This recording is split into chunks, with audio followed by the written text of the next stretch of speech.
Aujourd'hui, j'aimerais parler de l'architecture RISC, son histoire, comment elle a été inventée et comment elle a changé le monde de l'informatique embarquée. Au début des années 70, les processeurs utilisaient principalement une architecture CISC, Complex Instruction Set Computing.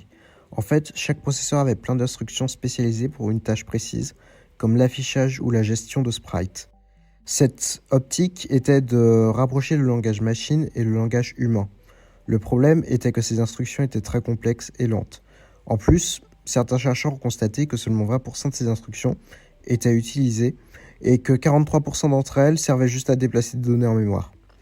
Et là, il y a un mec chez IBM, Jungkook, qui a une idée révolutionnaire. Pourquoi ne pas réduire le nombre d'instructions et simplifier leur exécution ? Simple, basique. Au lieu d'avoir des instructions complexes, on utiliserait plutôt des instructions élémentaires, rapides, et ce serait au compilateur qui s'occuperait d'optimiser tout ça.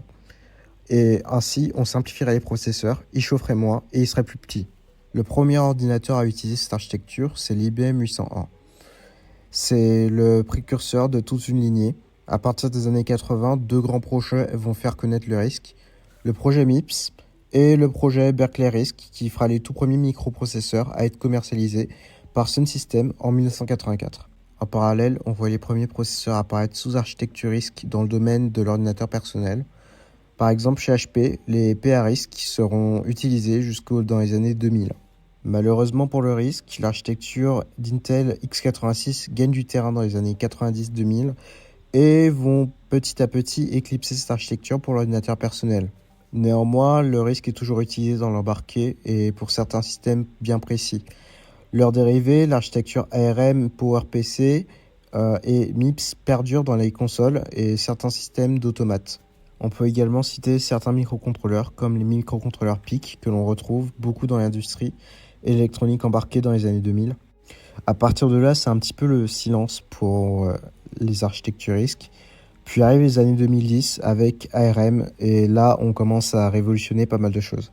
ARM, c'est une entreprise qui a fait une extension de l'architecture RISC dans les années 80-90 et qui a la particularité d'être assez puissant pour être utilisé de nos jours dans des ordinateurs comme par exemple les Mac depuis 2020. Néanmoins, je trouve ça dommage que ce soit ARM qui s'impose dans le monde de l'électronique embarquée. En effet, cette architecture est propriétaire. Bien que récemment, l'architecture RISC-V ait fait son apparition, une architecture totalement open source comme l'était l'architecture RISC au départ, mais qui sait, peut-être qu'un jour, l'architecture ARM, qui autrefois éclipsait l'architecture x86, se fera éclipser par l'architecture RISC-V.